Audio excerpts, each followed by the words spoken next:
I've been thinking a lot of what language should I use today to talk to you. And my final decision is, and I apologize for the non-Spanish speakers, I would like to do it in Spanish.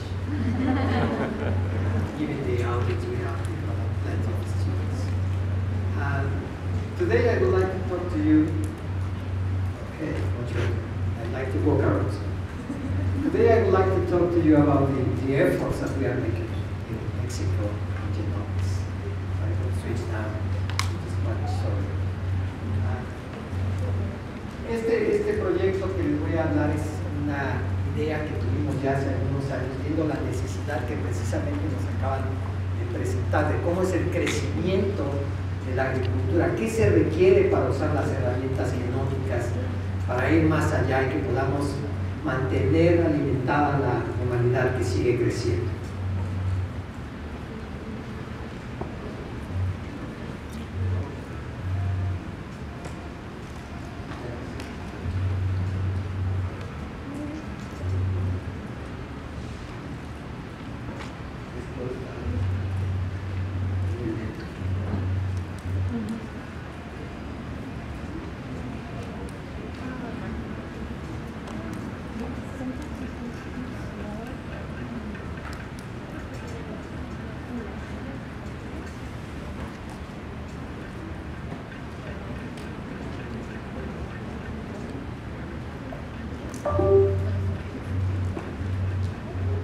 Se están moviendo solo.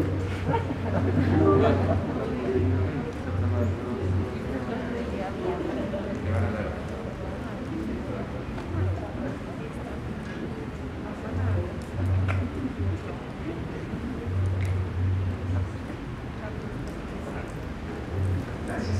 Bueno, perdón por esta dificultad técnica. Les decía yo que quería hablar de lo que estamos haciendo en México. ¿Por qué hablar de esto? ¿Por qué la importancia de utilizar genómica en nuestro país y desde nuestro punto de vista qué pasa? Lo primero que hay que tomar en cuenta es que, como ya vimos en la plática anterior, es que los recursos genéticos agrícolas abarcan esta diversidad que hay dentro de los propios cultivos, pero también entre los cultivos y sus parientes silvestres. Y estos recursos constituyen la base biológica de la producción de alimentos en el mundo. Si no tenemos estos recursos, pues no vamos a tener producción de alimentos. Y en este sentido tenemos una enorme ventaja competitiva. México es el tercer país más megadiverso en recursos genéticos del mundo.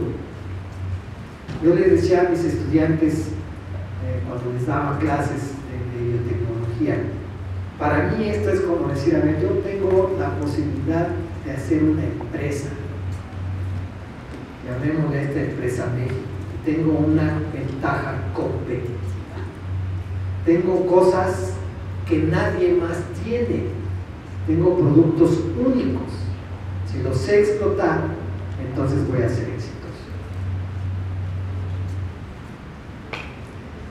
Dentro de esta biodiversidad, además, tenemos que tomar en cuenta los cultivos que tenemos, ¿no? El tipo de vegetales que tenemos nosotros. O sea, no es solo que tengamos mucha biodiversidad, sino qué tipo de diversidad tenemos. Y ahí podemos mencionar algunos cultivos, ¿no?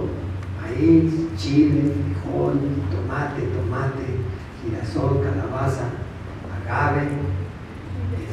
Y nada más imagínense, pues una torta sin aguacate y sin chile y sin frijoles, o una pizza sin jitomate.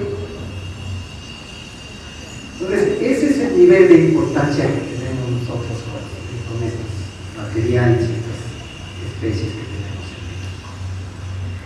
Sin embargo, una de las cosas que hizo la humanidad a través de su historia es aprovechar estos recursos y domesticarlos.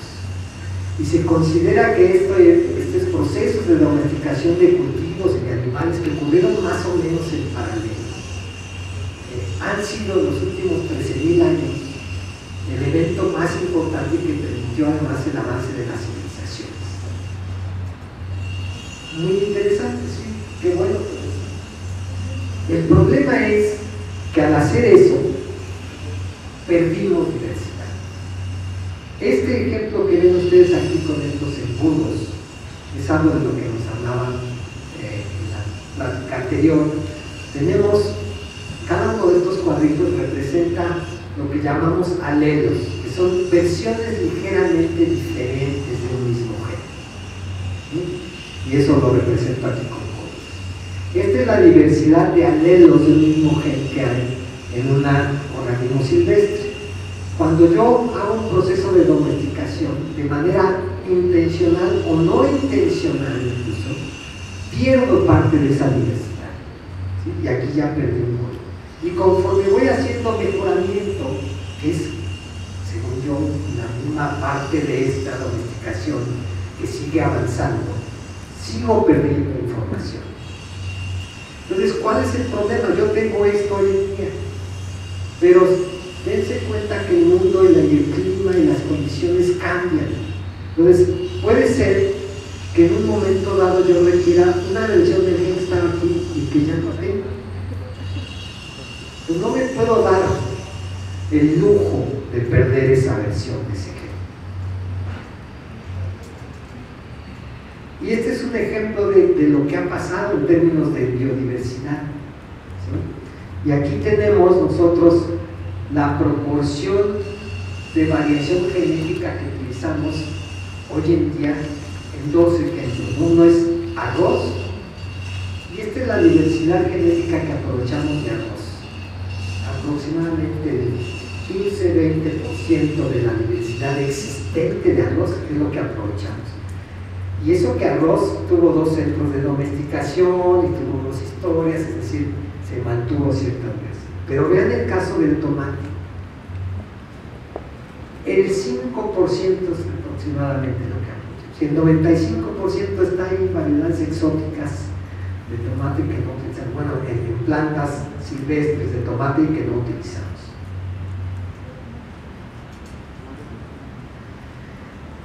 ¿Por qué es importante tener en cuenta esta diversidad que tenemos en México y lo que utilizamos? Y esta es una información que se ha estado discutiendo recientemente, ¿no? En esta convención de la diversidad biológica o biodiversidad. Ahí esta convención reconoció que los gobiernos tenían la autoridad para determinar el acceso a sus recursos genéticos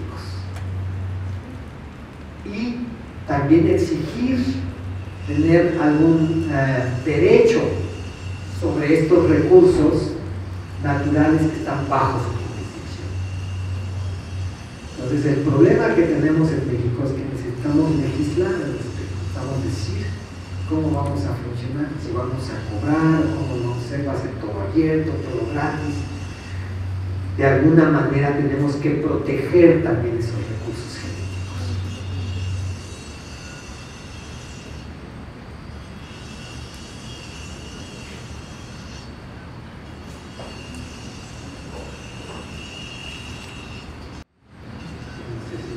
Sí, bueno, una de las cosas que hay que tomar en cuenta es que hay una revolución biológica y se ha pensado, se ha establecido ya que hay un rango de dinero que está en juego con esta revolución biológica. Si aprovechamos estos recursos, esta biodiversidad que tenemos, se estima que el valor está entre 2 y 4 trillones de dólares solo en un periodo de 10 años. Entonces, si hablamos de economía, creo que es buen business, como dirían. Entonces, tenemos que aprender cómo usar estas innovaciones. Y esto es cómo está dividido ese dinero. Aquí tenemos estos trillones de dólares y tan solo en el sector agrícola vamos a tener aproximadamente el 36% de ese dinero. ¿Sí? Solo la salud humana es comparable con esta cantidad de dinero. Y esto tiene que ver con aprovechar información que tenemos, información biológica. Y hoy estamos hablando entonces de Digital Sequence Information. Y esto esencialmente se habla, aunque no hay un acuerdo establecido, se habla de DNA y RNA. O sea, todas las secuencias de información genética que podamos generar tienen un valor y tenemos que proteger. Entonces, regresando a la biodiversidad nacional. Estos son algunos números para que se den cuenta de lo que tenemos, ¿no? México tiene el 10% de la biodiversidad que hay en el planeta.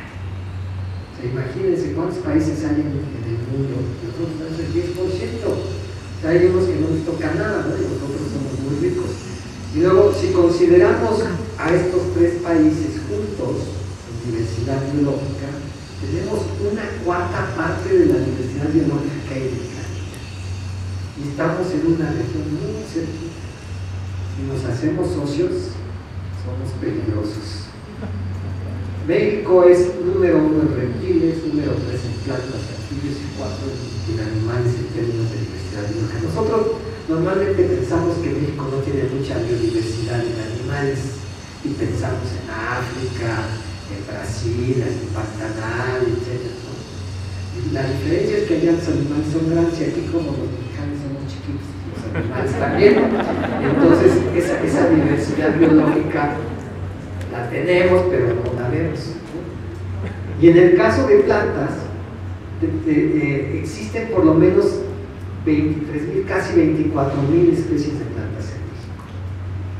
Y se estima que son conocidas, y se estima que debe de haber cerca de 36.000 especies de plantas en México, de las cuales el 9% de las plantas, lo que significa que el 9% de las plantas del mundo están en México. Otra vez estamos cerca de ese 10%. Y ya hablamos de qué tipo de plantas tenemos. Pero además, se piensa que 23% de estas especies solo existen en México. Entonces tenemos regresando a la empresa, tengo un producto que nadie más tiene. Entonces nosotros dijimos, vamos a hacer una propuesta. ¿Qué vamos a hacer? Sencillo. Claro, hay un problemita pequeño que si tenemos 67 millones de dólares o tenemos 2 millones de pesos, pues hay un poco de diferencia, ¿no? Pero la idea es secuenciar los recursos genéticos almacenados en los bancos de germoplasma. Todas las colecciones que hay. También establecer perfiles químicos para identificar rápidamente variedades y variantes, pero también para tener valor sobre los compuestos químicos que producen estas plantas. Hacer estudios agrogenómicos y genómicos conectados a comunidades que están creando nuevas variedades de cultivos. Esto es algo muy interesante. Mi amigo Paul Getz, que trabaja con frijol, conoce muy bien Latinoamérica, me decía, es que con frijol no hay que hacer nada, los experimentos están hechos. Tú tienes en México el mejor laboratorio que existe en el mundo, porque la gente que siembra y produce ya hizo todos los experimentos. Solo tienes que pedir los materiales y caracterizarlos. Y bueno, la idea finalmente es producir una nueva generación de plantas mejoradas utilizando las tecnologías más avanzadas. Y aquí creo que también nos estamos equivocando en este país. No podemos poner límites, y aquí creo que la plática anterior que tuvimos fue muy claro. Todas las tecnologías que existen, si son benéficas, deberíamos de usarlas. Y recuerdo también lo que dijo alguna vez la ministra de Agricultura china cuando se le cuestionó por qué iba a liberar variedades transgénicas de arroz al campo. Le decían, oye, ¿no le parece peligroso a usted liberar estas variedades transgénicas de arroz al campo? Me parece más peligroso dejar a 1.500 millones de individuos sin comer. Yo creo que así es de fácil la decisión en Latinoamérica. Y bueno, tenemos que crear también una red de científicos científicos, pero no solo de científicos, sino que estén ligados con con los productores de semillas, con los campesinos, con la parte comercial, que es esencial, ¿no? Pues bueno, dijimos, vamos a poner nuestro granito de arena. Y platicamos con la gente de la Secretaría de Agricultura, hace ya 5 años platicamos, todos ya saben cómo son los procesos en México, pero finalmente nos dieron dinero para hacer un proyecto. Yo les dije, bueno, queremos secuenciar todo, porque hay los bancos de germplasma, y dijeron, sí, vamos a hacerlo. Yo dije, bueno, pues este es el costo, pero bueno, vamos a empezar por aquí, ¿no? Y sí, empezamos por ahí. Y entonces dijimos, plantas que son de importancia estratégica para México, cultivos estratégicos para México. Ellos tenían una lista de 40, que era la lista larga que querían hacer, y llegamos a decir, bueno, vamos a estudiar estas que están enlistadas aquí, ¿no? Agave, aguacate, café, chile, limón, frijol, papaya, vainilla, zarzamora, por diferentes tipos de interés, ¿no? Algunos comerciales, ¿no? Sabemos que el aguacate es muy exitoso comercialmente. Ahora las frutillas también son muy importantes comercialmente, prácticamente todo se exporta.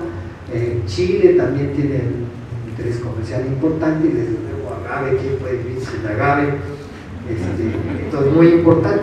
Y algunas de estos cultivos ya sabíamos nosotros que había un genoma secuenciado. Entonces dijimos, bueno, pues vamos a secuenciar otra vez el genoma, vamos a hacer genotipificación de lo que existe en nuestro país para poder utilizarlos posteriormente, y de aquellos que no había un genoma, pues vamos a hacer el genoma. Y entonces voy a platicar un poquito de lo que tenemos hoy en día en ese sentido. Pues el primero que tomamos, que ya había un genoma, fue Chile, ¿no? Y lo que hemos hecho es hacer la genotipificación de 753 individuos de Chile, donde incluimos las especies más importantes, ¿no? Bueno, ya no les voy a dar los nombres científicos: el habanero, el péndulo, el chile ancho, el mulato, el poblano, jalapeño, piquín, y de árboles de 12 estados del país. Entonces ahora tenemos la huella genética de todos estos, y estamos trabajando, ligando esta información con información metabolómica también, para poder hacer mejoramiento. Entonces estudiamos, muchos de estos que estudiamos son silvestres. Entonces tenemos toda la diversidad genética que hay en Chile, ya la tenemos caracterizada.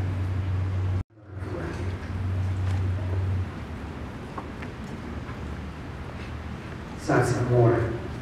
Secuenciamos, en este caso secuenciamos el genoma, 269 millones de pares de bases, aproximadamente 31,000 genes, y genotipificamos también individuos. Aquí es más difícil, voy a platicar los problemas con los que se enfrenta uno cuando quiere hacer estos proyectos. Les decía yo, zarzamora es de interés comercial. También queríamos secuenciar frambuesa por la misma razón.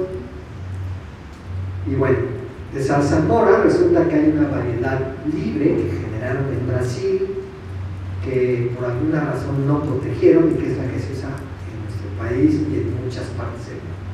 Y entonces alguien dijo, sí, aquí está, esta es la que hay que secuenciar el genoma, y aquí está, perfecto. Y luego pedíamos a las empresas y a todos los productores que nos dieran otras líneas para hacer la genotipificación, y nadie nos quería dar nada, porque le hacían ser pública la información. Yo les explicaba, a ver, no importa que la información sea pública, si yo no tengo la planta, pues no puedo hacer nada sin la planta. De todas maneras, la respuesta era no. Finalmente logramos convencer a algunos, y algunos investigadores nos propusieron también algunas plantas. Entonces, de las 100 que íbamos a genotipificar, genotipificamos 88 nada más, pero afortunadamente de diferentes regiones del país. Y el caso de frambuesa, al final desistimos de hacerlo, porque no hubo nadie que nos diera una planta que pudiéramos secuenciar y hacer pública la información.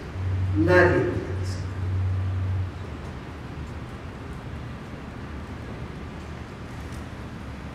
Entonces cambiamos a frambuesa por el limón mexicano, que en realidad mexicano, pues entre paréntesis, el limón es una especie vegetal importada, ¿no?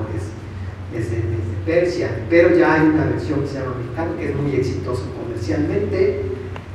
Secuenciamos el genoma, que tiene 339 millones de pares de bases, encontramos 29.600 genes, y lo otro que hicimos fue hacer la genotipificación de todas las líneas de mejoramiento del limón mexicano que tiene el IFA. Entonces, claro, estas líneas de mejoramiento en realidad son híbridos con otros limones, porque estos son, la reproducción del limón en este caso es prácticamente clonal, ¿sí? Son por esquejes, no hay variación, pero ya está todo genotificado, entonces ahora podemos acelerar sus programas de mejora. Otro interesante, papaya, ¿no? Y secuenciamos el genoma. Este es un caso curioso. Ya existía un genoma de papaya secuenciado hace muchos años, por ahí de los 90 del siglo pasado. Entonces era un genoma de mala calidad y pensamos que requeríamos un genoma de mejor calidad y decidimos volverlo a hacer. Curiosamente, me decía que este es un dato curioso, el genoma de la papaya que se publicó en los 90s es de una papaya transgénica. Es la que producen en Hawái, era transgénica, y así dijeron, aquí secuenciamos, ¿no? Es muy interesante. Y nosotros secuenciamos Maradón, ¿no? Y encontramos ya que es un genoma bastante más grande de lo que se esperaba, comparado con la información que se tenía entonces. No sabemos si esta diferencia entre las papayas es real o es simplemente un defecto de la secuenciación que se usaba en ese momento. Y encontramos 37.800 genes, y les voy a platicar un poquito de lo que estamos haciendo con papaya. Entonces decimos, vamos a genotipificar también todo lo que tengamos alrededor de papaya, y entonces hicimos genotipificación de diferentes accesiones, de Maradón, Lata, Repacho, Intensa, algunas accesiones silvestres. Ya aquí tenemos híbridos y agregantes de una población de mejoramiento, lo cual quiere decir que vamos a llegar a un producto bastante rápido. Y los rasgos que hemos buscado y que hemos tratado de hacer para usar estas asociaciones genéticas de resistencia a enfermedades, estrés abiótico y características del fruto, porque ustedes ven también que hay una variedad muy grande en los frutos de papaya, nuestras papayitas silvestres contra las papayas que estamos acostumbrados en México, y luego hay estas medianas que ahora se usan mucho en el mundo, no hay que desperdiciar comida, entonces pasamos de las papayotas a las papayitas. Y bueno, también en términos del tamaño de los árboles, este es un árbol silvestre de papaya y este es una variedad comercial, ¿no? Entonces hay que manejar todas estas características. Incluso hay, en algunos casos, que se ven a lo largo de todo el tronco del árbol los frutos. Entonces pues ya tenemos caracterizados todos estos genotipos. Otro que quisimos hacer fue el genoma de vainilla. Es una planta en peligro de extinción, muy valorada en el mundo por su aroma y por su sabor. El principal productor hoy en día es Madagascar. Son nuestros competidores muy fuertes, que son los comercialmente más importantes. Sin embargo, la vainilla que ellos tienen es diferente a la nuestra y es mucho más apreciada en el mundo la nuestra, pero la producción se ha reducido de manera importante. De hecho, es tan valorada que llegó a costar el kilo de vainilla más que el kilo de plata. Entonces, secuenciamos el genoma, que es casi como secuenciar un genoma humano. Encontramos 67.000 genes. Esto podría tener ajustes en el futuro conforme va mejorando la mutación. Pero creo que lo más importante es esto. Hicimos la genotipificación de todo el germoplasma que existe en nuestro país de vainilla. No hay más. Me dirán que son miles de vainillas, no, 200. No hay más. 200 accesiones de vainilla en el país. así son, incluso diferentes especies, algunas de las cuales tienen características relevantes en términos de resistencia a ataques por patógenos.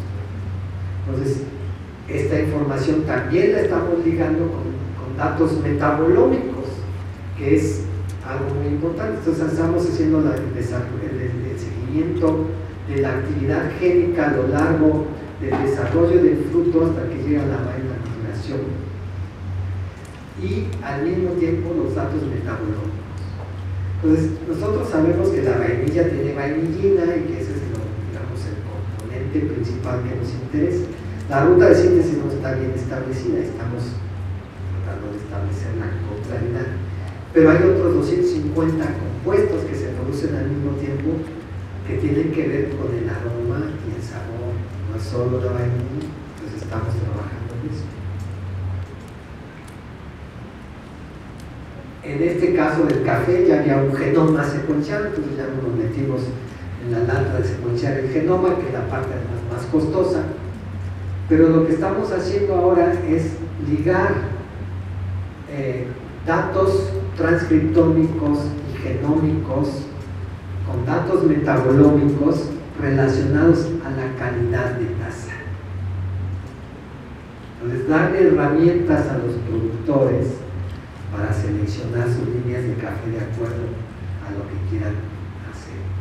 Y ya esto hay parte publicado, que notificamos más de 100 accesiones de café. Para las mismas se hizo el patrón de metabolitos,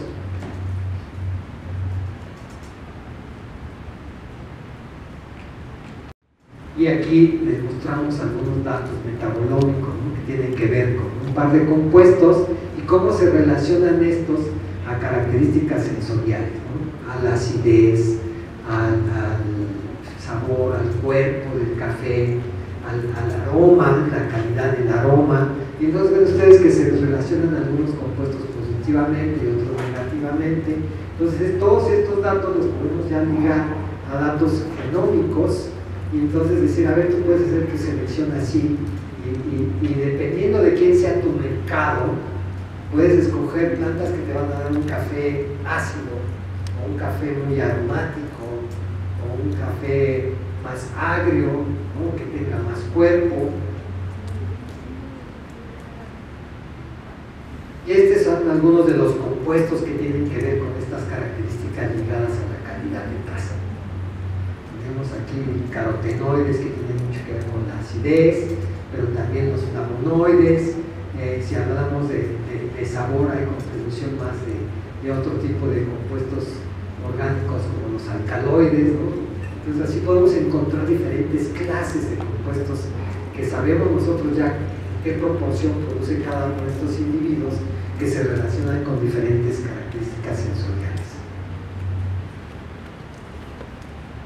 Y lo que hicimos ahora fue, con la genotipificación, ligar estas características a variaciones en los genomas de los individuos. Entonces ahora podemos hacer selección de estos individuos para un tipo u otro de café, o podemos hacer mejor.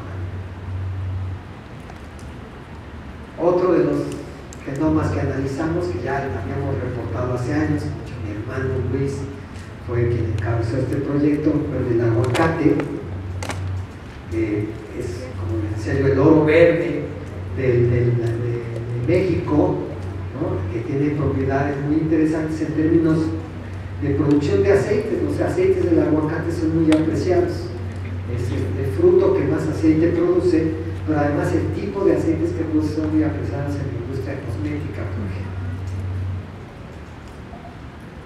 Entonces, este genoma se secuenció la variedad Hass y la variedad mexicana también de Trigifolia, que son de las más importantes. El Hass obviamente es el más exitoso que todos conocen, y la Trigifolia es la variedad, digamos, base del Hass que parte, que es mexicana, junto con la otra base que es una guatemalensis. Lo importante aquí es que tenemos ligada toda la información de la secuencia de DNA con marcadores y el mapa genético del aguacate, y tenemos una cobertura muy buena. Entonces podemos hacer mejoramiento tradicional, si así se desea, o podemos hacer otro tipo. acelerarlo con esta información. Lo que estamos haciendo actualmente es que tenemos estas líneas de aguacate, que pueden ver ustedes la producción de ácidos grasos, cómo varía. Hay aquellas que producen muy poquitos ácidos grasos y aquellas donde más del 40% de los ácidos grasos. Y si nosotros viéramos esta curva, pero solo hablando de ácido linoleico, que es el más apreciado, veríamos exactamente el mismo tipo de curva. Entonces lo que hicimos fue genotipificar estas líneas para asociar entonces consecuencias de DNA a la producción de ácido. Pero otra cosa que estamos haciendo también con esta información genética es esto, que gracias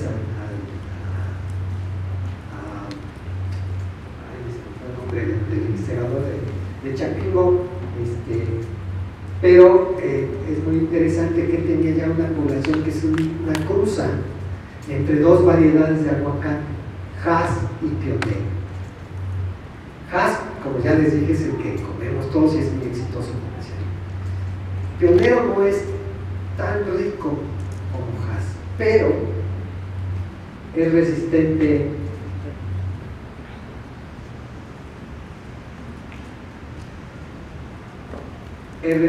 a hongos y a unos escarabajos que atacan los árboles de aguacate. Y aquí les muestro eso. Aquí tenemos el Hass con Fusari, que es el hongo que la ataca, o con Rafaela Dunea, que es el escarabajo, y entonces vemos el daño que le hace. Hay otra variedad, un primo hermano de Hass, que es Méndez, que es muy cercano y también es muy rico, que florece en diferente época del año, por eso es importante, pero también es sensible. Y aquí tenemos Pionero, que es resistente a los dos, ¿sí? Y son productos de la cruza de Pionero y Hass. Entonces lo que genotipificamos nosotros son a los hijos de esta cruza, para poder asociar entonces los marcadores genéticos con la resistencia. Y aquí están más fotografías de cómo es el daño que tienen, aquí se ve Méndez y Hass, el daño que hacen los escarabajos, y luego vemos aquí cómo Pionero es mucho más tolerante. Y justamente lo que estamos haciendo hoy es ligar eso, y aquí lo ven, tenemos todos los datos, y estamos ligando entonces los datos de genotipificación con estos caracteres. El otro genoma que hicimos fue el de la agave. Entonces la decisión es fácil. ¿Qué agave vamos a secuenciar? Tequilana. Sí, el tequilero, ¿no? ¿Qué otro? Bueno, también está el mezcalero, que no hay que despreciarlo, ¿no? Bueno, nos secuenciamos el agave tequilana, secuenciamos su genoma completo, que también es bastante grande, también similar al del humano. Nos encontramos una sorpresa que no esperábamos. Hay aparentemente una duplicación génica reciente de una gran parte del genoma, y por eso nuestras estimaciones del tamaño del genoma eran mayores de lo que tenemos aquí con un genoma, con un haplotipo que ponemos nosotros. Definimos 37.653 genes, pero una de las cosas interesantes que estamos estudiando, que ya estudiaba la doctora June Simpson en el CIMESTAR, es la producción de fructanos. Estos son los fructanos, uno de los fructanos que produce la agavita. ¿Qué es lo interesante? Pues los que saben de alimentos ya saben pues, que esto no lo puede metabolizar el humano, y entonces es el edulcorante que no tiene calorías y por lo tanto muy importante, ¿no? Entonces lo que se buscó fueron los genes que tienen que ver con la síntesis de este fructano, y tienen ya localizados, ya había localizado los genes de síntesis de fructanos, ahora los tenemos perfectamente definidos, pero lo más importante es que ahora tenemos la región regulatoria, y entonces ahora nosotros podemos jugar y hacer plantas que producen en un momento u otro, o podemos desbalancear el tipo de ramificaciones que tienen los fructanos, así, si lo queremos hacer en plantas. Claro, hay un problema. Si lo queremos hacer en plantas de agave, pues tendremos que esperar a que haya cruzas y que esto de flores, y entonces pues, nos va a llevar un ratito, ¿no? 8 años para producir, a menos que usemos otras tecnologías.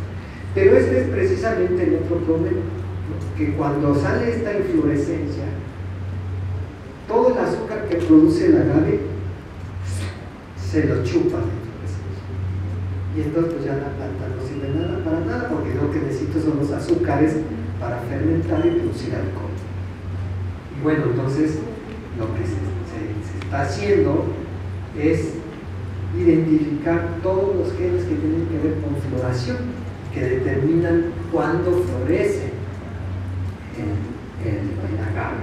Y entonces la idea es dos cosas: una, manejar la floración para que podamos reproducir en tiempos más cortos las plantas en el laboratorio y podamos hacer experimentos en tiempos razonables, ¿no? Con un doctorado al menos 2 experimentos, ¿no? En lugar de esperar 2 doctores para hacer uno.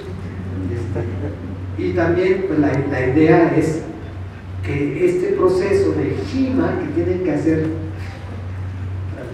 empieza a salir, o antes de que empiece a salir el meristemo que va a dar la inflorescencia, hay que gimar para que no se conserve. ¿Y cuál es uno de los problemas que tienen?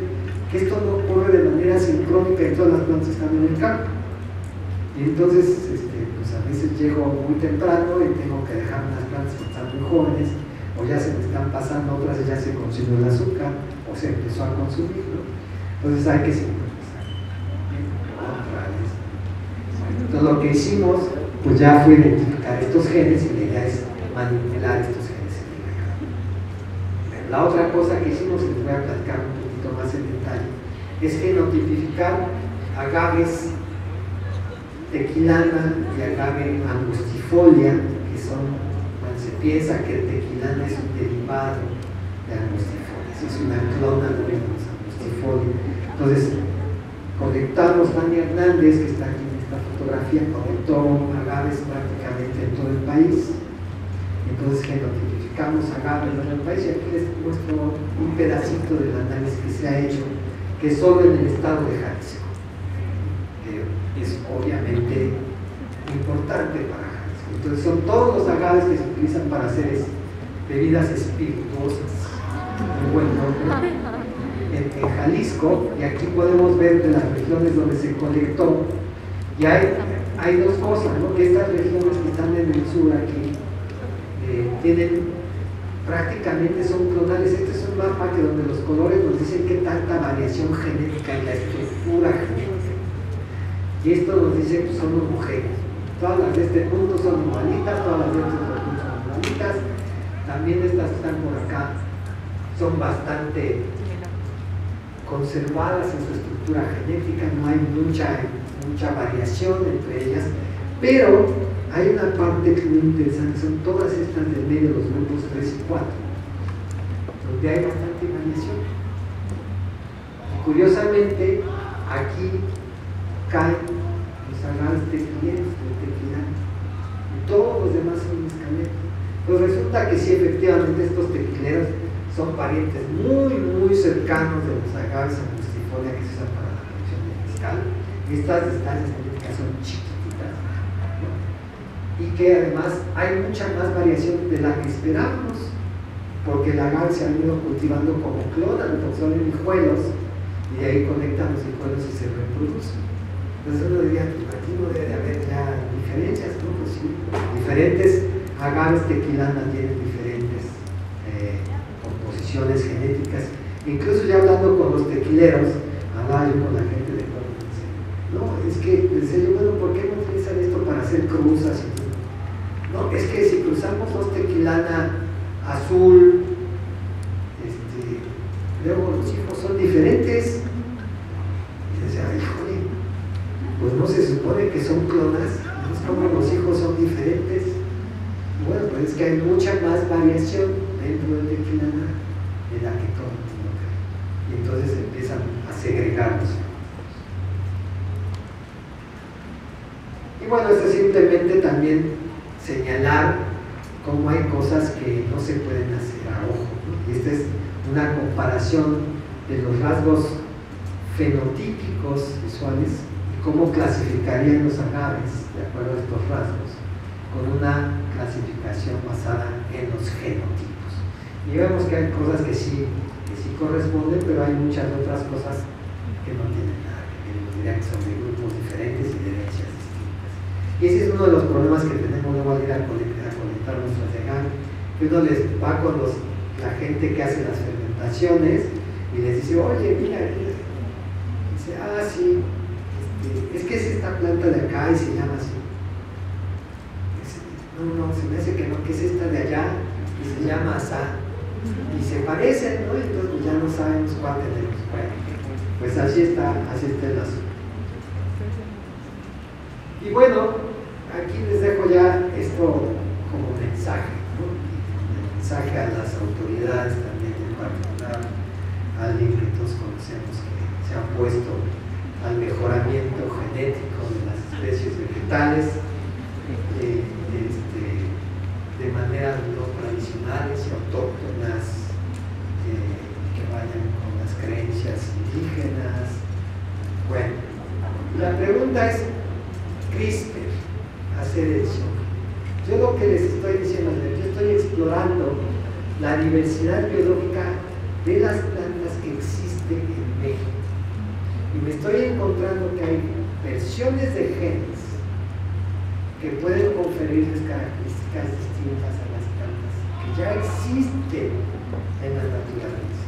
Claro, a veces están en una planta silvestre, entonces pues no es una planta que está lista para producción, no es productiva, pero ¿por qué no puedo tomar esa versión del gen, checarla y decir, ahora voy a ver que la versión que la planta que ya tengo en campo, que es productiva, le pueda yo editar el gen y lo haga como el de la silvestre que yo encontré que existe?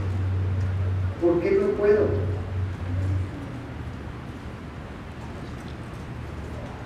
¿Es realmente un problema esto? ¿Eso es una aberración genética? Según yo.